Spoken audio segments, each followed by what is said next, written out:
ผู้รับผิดชอบประจำด่านสัมภาษณ์เพิ่นก่อนเป็นได้เวียกงาน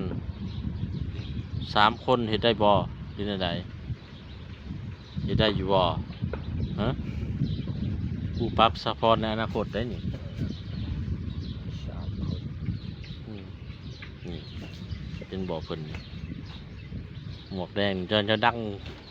400-500 ล้านวิวนี่แน่คุณ เอ้าจะผู้สาวอีกแล้วคนดัง ได้รถงามแท้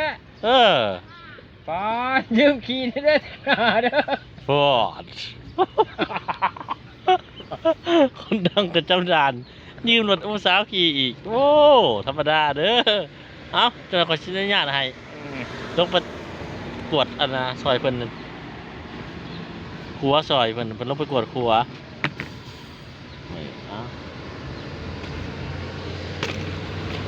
ต้องจดเพิ่นทั้งแต้มอยู่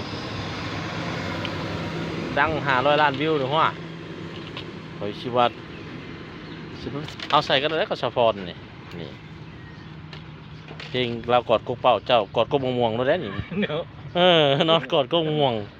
กอดกกม่วงก็M150บ่ได้นี่เห็นบ่ธรรมดานี่เป็นรอดนี่คือรอดนี่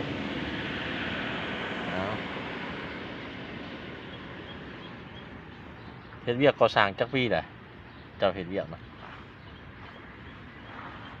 พอระบบ2-3 ปี30 ปลายปีแล้วแน่30 กว่าปีแหละ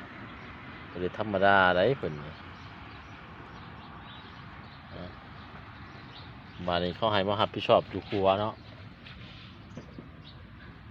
ตายเพิ่นก่อน